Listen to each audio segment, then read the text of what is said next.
Hey everyone, I'm Mike Beachy from HubSpot, and welcome to Inbound Sales Day. We have a real treat coming up right now. We've got Dan Pink here today, live on the scene. Dan's going to talk about something that's extremely prevalent in sales, and it's probably the single-handed thing that we deal with most as salespeople: rejection. Dan, how you doing? I'm great, Mike. Thanks for having me. It's great to be here for this great broadcast. We're gonna spice it up today, Dan. We're gonna have some fun. I'm excited to be working with you and talking to you. And yeah, we had a great conversation leading in, so I'm excited to get going here. All right. I wouldn't be doing you justice unless I told the audience a little bit about some of your achievements. So Dan, the author of 5 books about business and behavior, sold more than 2 million copies, translated into 35 languages. Talk about worldwide impact. His latest, To Sell in Human, uses social science, survey research, and rich stories to offer a really fresh look at the art and science of sales. #1 New York Times, Wall Street Journal, and Washington Post bestseller. And the latest achievement was the American Marketing Association Barry Book Prize as this year's best book on sales and marketing. Oh, baby. Dan Pink in the house. We're going to be doing live questions all day. Please write in your questions. Let us know what you want to hear from Dan. But he's going to take us away and riff a little bit, and then we'll just be, asking your questions to Dan and getting it in there. Great, thanks, Mike. It's great to be here. I'm talking to everybody from my office here in Washington D.C. Pink Ink World Headquarters is a refurbished garage behind my house, which is almost as exciting as the log cabin that Mike apparently is in right now. So it's great to be here. So the latest batch of research that I've done, as Mike mentioned, it has to do with sales. I've written about business and work for a long time, and only recently turned my attention to sales because I thought we haven't taken sales seriously enough. We haven't thought about it with enough rigor. We haven't taken it seriously as some other functions inside of firms, from marketing to operations to organizational behavior to strategy and so forth. And so I want to give tell you about one guy who I met in this research, and then give you, I think, a really, really important lesson that comes from the social science research. So along the way in doing this research, I met a guy named Norman Hall. Norman Hall is an interesting fellow. He is a Fuller brush man. Now, people under 40 have no recollection of Fuller brush. But a long time ago in America, there were legions of men, almost always men, who would go door to door in middle-class neighborhoods selling brushes, scrub brushes, cleaning brushes. Now, all of you sales professionals out there, all of you who are managing sales professionals, think about that. You think you have a hard job? Think about going door to door selling brushes every day of the week. It's hard. Norman has been doing this for 40 years. And he said something to me. I shadowed him for a while, and he said something to me that I truly found so poetic, so powerful to help understand what sales is. And he said this. He said, "Dan, you don't understand what my job is like." He said, and these are Norman's words, not mine. I wish they were mine, but they're Norman's words. He said this: "Dan, you don't understand. Every day I look out and I face an ocean of rejection. An ocean of rejection." That's the reality for sales professionals. This is why I admire people in sales so much, because most other kinds of functions, most other kinds of jobs, don't deal with a pond of rejection, let alone an ocean of rejection. They might have an occasional puddle of rejection, but it's not a day-to-day ocean of rejection. So that got me thinking, as someone who tries to use social science to help people work better, what does the social science tell us about how to stay afloat in that ocean of rejection? And it turns out there's a kind of a science of buoyancy, as we can call it. How do you deal with rejection when it's this ever-present feature? I want to tell you about one, I think, probably the most important piece of research that I think yields some very actionable, specific takeaways for anyone who's in the persuasion business, particularly sales. It's a long-standing piece of research from a fellow named Martin Seligman, who's at the University of Pennsylvania. And here's what he did. He went out and he studied a couple of hundred life insurance salespeople in Pennsylvania. They were actually almost always men. Life insurance salespeople in Pennsylvania. This is a little while ago. Trying to figure out who succeeds and who doesn't. And what he found is that the single best predictor of sales success was not any kind of personality trait, was not any kind of particular background, was not even the kind of training that they received. The single biggest predictor of success was people's explanatory style. Okay, that's the phrase that he uses, explanatory style. It's how they explained rejection. And what he found is that the people who thrive, the people who stay afloat in that ocean of rejection, have a particular explanatory style that revolves around what Seligman calls the 3 Ps. The 3 Ps: personal, pervasive, permanent. And let me just quickly explain this because, again, as I said, it yields something very specific we can do in our own work. He found that we have a tendency, human beings hate rejection so much. I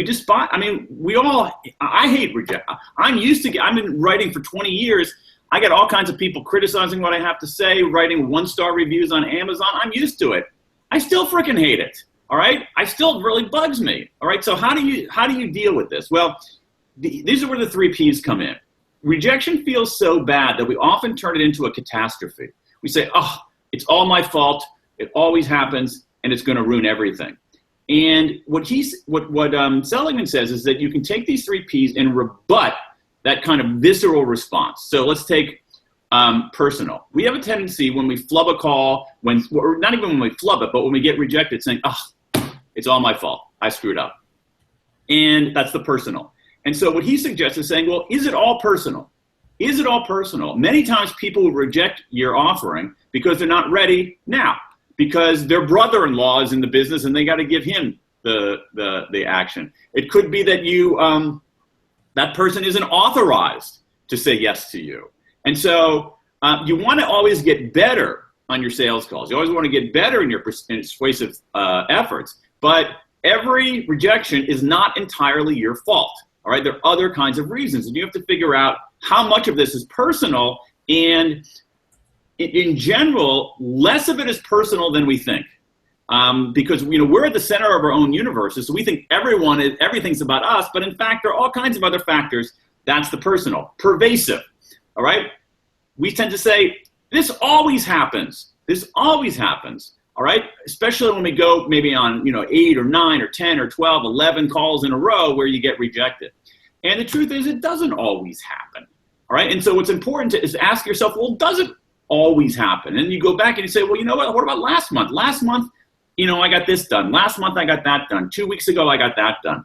So you rebut the idea that it always happens. Finally, and again, there's a psychological technique out there known as decatastrophizing things. There's some people who, when something bad happens, immediately go into what a catastrophe it is. And this is where the 3rd P, permanent, comes in. You say, oh, it's over. It's going to ruin everything. I'm sunk this quarter. I'm sunk this month. I'm sunk this quarter. I'm sunk this year. There are very few things that actually ruin everything. I mean, just get real. And so you just have to be able to take the blow and sort of recontextualize it and say, is it really, sort of have an argument with yourself. It's going to ruin everything. Oh, Dan, is it really going to ruin everything? And when you start thinking about it, it doesn't. So this is the technique, I think the single best technique from the social science literature for staying afloat in that ocean of rejection. Change your explanatory style. And when you get rejected and you're feeling terrible about it, use the 3 Ps, personal, pervasive, and permanent. Don't say, it's all my fault, it always happens, and it's going to ruin everything. Ask yourself, how much of it is personal? Does it really always happen? And come on, is it really going to ruin everything? And I have found, as someone who's not always in sales for 100% of my time, I find this useful in many, many realms of life. So try Seligman's 3 questions. Dan, super insightful. I personally love the part about the personal. I mean, it reminds me right when I first started HubSpot, that's exactly what the HubSpot sales training was all about. It was about, you're not trying to sell anybody. You're not trying to change anybody's mind. You're looking for someone who has the problem that you solve and is looking to actually get help solving that problem. And it's the truth, my man. It's the truth. And there's a bigger issue here too, just in terms of how we navigate our lives. We think everybody's thinking about us. That's not true. We're thinking about us, but most people have their own problems. And so it's at some level, like thinking it's all your fault is taking yourself too seriously.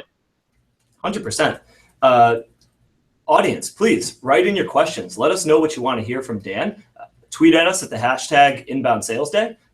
We got one live question that came in. So Dan, I guess, as you consider all this, what are the things that we can actually do as salespeople to be more effective and to really kind of combat the natural way that we tend to feel about these things? Yeah. Well, I think so. That's a really good point. So I was talking about kind of what do you do to stay afloat, and I guess this question from you happen to know where it's from or person's first name? David, do you have the name on this one? This one is from John. John. Okay. To John's question, this is really about, so what do you actually learn from these mistakes? And let me come at this in two different ways. First, I do think these questions are really important. We can go back to these three questions and use them not only to stay afloat, but if you'll pardon my tortured boat metaphor for 2 more minutes, sort of steering our way forward. So when we ask ourselves, is it personal? Is it entirely personal? You have to distinguish what's the personal part of it and what's the not personal part of it. And so chances are any rejection isn't entirely your fault, but maybe you can do better. So if you figure out how much think about a pie chart, how much of this rejection was personal, how much of it was not personal. Let's say that only 5 or 10% was personal. That still gives you some room for improvement for the next time. Maybe you didn't listen well enough. Maybe you talked too much. Maybe you didn't ask the right questions. And so you can analyze that personal side, okay? Let's take the pervasive part. Does this always happen? Sometimes when you go into everybody gets hot and cold streaks, no question about it. And sometimes when you're in a cold streak, it's worth actually stopping in the way that an athlete would and say, wait, what's going on here? Have I somehow changed things a little bit? And so what you can do in that case is actually go back and sort of revisit in your head or even on paper with a buddy what the sales call was like and say, maybe I'm doing something that I hadn't done before in these last 12 calls. Maybe I'm using a phrase that somehow people don't like. Maybe actually my prospecting has been a little bit off lately. And so go back analytically that way. And I think that the permanent thing is also really important. If you go back and look at your successes, there's a really, really great technique that I like in general, in that when things are going wrong, which is no matter in an organization, in a career, wherever, there are always what are called bright spots. Okay, so even if you're having a terrible time, it's not going to be like a gigantic black blanket of darkness the whole time, right? There are going to be bright spots. And so figure out what those bright spots are, where things have gone well. Think about them and unpack them. Why was that a bright spot? What did you do differently there? And I think you can learn from that. At some level, I think what we have to do is we have to take. I know most of the folks do this, but I think that we really have to take sales. I think that at some level we don't take it seriously enough as a discipline, as a discipline in the way that sports is a discipline. Discipline in the way that music is a discipline. Discipline in the way that even, not to go too far on this, surgery is a discipline. You're doing things, a lot of times over and over and over, and you really have to look like a great musician or great athlete or great surgeon in improving your expertise and capabilities. Love it. We have another question from the audience here. This one's from Jenna Christensen. So, dealing with rejection, not as hard as learning from it. Do you have an actual framework for reflecting on, say, a lost deal in order to make improvements when you go at it the next time? Yeah, that's sort of what I was talking about. Sort of what I was talking about before is I don't have, actually, it's a great question in that I don't have, to my knowledge, in the literature, there isn't this very kind of explicit, crisp framework that you have for dealing with rejection. But I think that you can take these 3 Ps and, as I said, use them as a navigational guide, going forward. The other thing is that there's some very, very interesting research in general about what do you do. So a lot of what happens is determined by what you do beforehand. And so one of my favorite techniques, it's not mine. It's a brilliant technique for everybody, particularly for the folks who are managing out there, who are navigating or operating big projects, is something called, and I think it goes to Jen's question a little bit, something called a pre-mortem, right? So we know what a post-mortem is, in medicine at least. Patient dies, got to figure out what went wrong. Post-mortem, after death, right? And a pre-mortem is an idea from a fellow named Gary Klein. And what you do is let's say you're gonna, you have a big initiative coming up. You project yourself, say, 6 months into the future and say, we're now looking back on this project. What went right? What went wrong? And by doing that kind of post-mortem before the project even starts, you can begin to find all the kind of trouble spots. It's a brilliant, it's so good. I mean, no joke. I actually use it. I'm in the middle of writing another book right now. And so I did a pre-mortem on this book. Having written books before and having things gone awry, I did a pre-mortem. I said, take me, 12 months from the start date. I'm looking back and it's a total abject disaster. What did I do wrong? And so I have here, even on my desk, here, I don't know if the folks out, the millions of people watching and our audiences around the world can see this, but it's the results of my pre-mortem. I went and said, okay, here are the things that I know could go wrong. And so what I'm going to do is I'm going to make a list and not do the things that I know will contribute to success, not do the things that undermine success. And I try to look at this pre-mortem. I got four key things. I try to look at this truly almost every day. I don't always, I'm a sinner, so I don't always abide by it every single day. But if I know that I have that there, I can say, I have a fighting chance of making it work. So pre-mortem, Gary Klein, if you're interested out there, just put that into the Google. I think there's so much insight there with the pre-mortem. I know one thing as, a real frontline sales manager that I'm always thinking about with a salesperson, right, is when we're working on an opportunity together, I'm trying to anticipate what's going to go wrong as soon as we start working on that opportunity. I mean, I think what you're saying is exactly right. It's not waiting until all the things do go wrong to try to anticipate them. And actually in sales, it's one of the things that is so hard to do is try to actually bring out what could go wrong and then work through that together with maybe a prospect as a part of that, buying journey. I mean, the pre-mortem right there, that's the key. # pre-mortem. I love that. So yeah, it's a great technique. Again, it's like that quote from Norman Hall about an ocean of rejection. It's not mine. It's again, the founder, the guy who birthed this is a guy named Gary Klein. I think it is, to me, one of the most effective techniques out there for, certainly for managers. Obviously there are lots and lots of sales managers, involved in HubSpot and watching right now. But even for people just planning their own work in sales or some other realm. Totally. So this next question, it comes in from Tony Robbins. So 50-50 on whether or not this is somebody online who says their name is Tony Robbins or whether this is the real Tony Robbins. So this one's awesome. Dan, how can you deal with rejection without affecting your team's spirit? Interesting. There are plenty of people named Tony Robbins besides that, like super tall guy who walks over fire. So, it could be like. You think it's the real, by I say the real Tony Robbins, you're right. That's not really the right way to say it. I think whoever, if the person's name is Tony Robbins, I think he considers himself a real Tony Robbins. But I don't, regardless of which Tony it is, regardless of which Tony it is, it's a great question. I'm going to assume that that Tony out there is is basically a sales manager, not an individual who's and I think that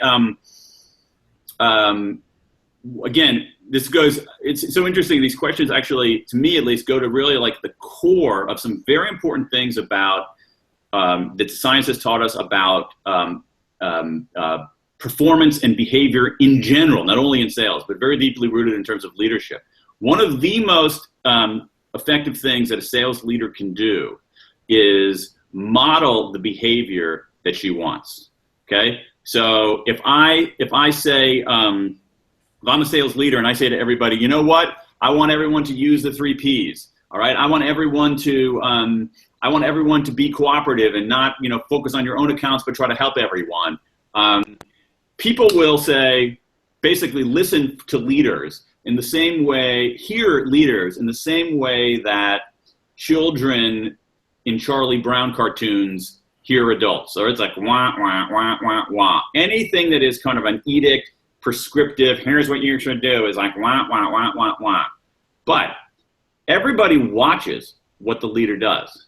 And so if she is out getting rejected and herself doing the Seligman 3 Ps, if she is helping her other similarly situated colleagues, helping them and being a team player in that regard, if she is not freaking out over every rejection, then I think you have a fighting chance. So to me, the most important thing is that the leader, it sounds self-evident, but it's one of the worst things that happens in organizations. When the leaders say, we all should do this, and the leader doesn't do that. That's worse than doing nothing.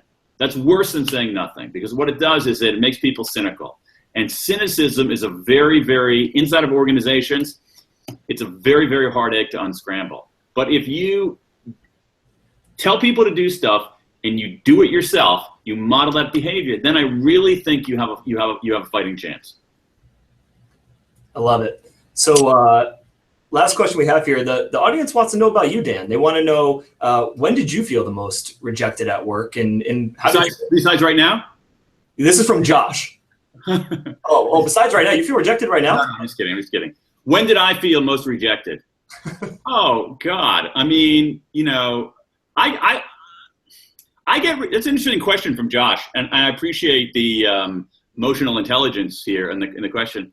So what I do is I put my job, I try to do carefully research things and put ideas in the system. And so there are a lot of people out there telling me that not a lot, but there are people out there telling me that I'm full of it. There are people out there who will say, oh, this is one of the worst books I've ever read. There are people out there saying, emailing me and saying, I can't believe anybody would let you write a book. Is not pervasive, but it happens sometimes, and I don't like that. And believe me, I've had all kinds of things. I've had ideas for businesses flop. I've had publishers who didn't want to buy a particular book of mine. I've had some books that have done very well and some books that haven't. And so, it's just part of the game. And I think that if we think about rejection as something that's in the air, all right, it's a natural feature of our environment, particularly for salespeople, then each time it happens, you don't say, oh my God, I can't believe this is happening. You say, okay, this is happening now. I have some tools. I have a way to think about it, some tools and some practices to deal with it. I think that's a very, very healthy, and over the long run, an extremely effective and productive approach to these things. Dan, the amount of humility is amazing. As such a successful person, be able to reflect, it's awesome. Any last comments for the audience? We're wrapping up here. Anything you want to leave us with? I think that one of the things I really like about salespeople is that they remind me, the really good ones I'm a big sports fan, and so they remind me of athletes in a way. And one of the great things about athletes is that they're always trying to get better. They're always trying to find, what if I change my batting stance this way? What if I, tilt my head a little bit this way on a golf swing? And that's what so I love talking to salespeople, sales professionals, particularly the great ones, because it's like talking to great athletes, and that's inspiring, and it helps me do my job a little bit better. Well, Dan, thank you for spending the time with us today. My pleasure. This is great. Had a blast. So again, everyone, thank you for attending the Inbound Sales Day. We have a lot more content headed up the rest of the day. If you didn't get a chance to get your question answered by Dan, or if you want to ask him some questions, please tweet at us at the hashtag Inbound Sales Day. And we're excited to keep delivering content the rest of the day. Dan, thank you again. We really. My pleasure. All right, everyone, have a good one.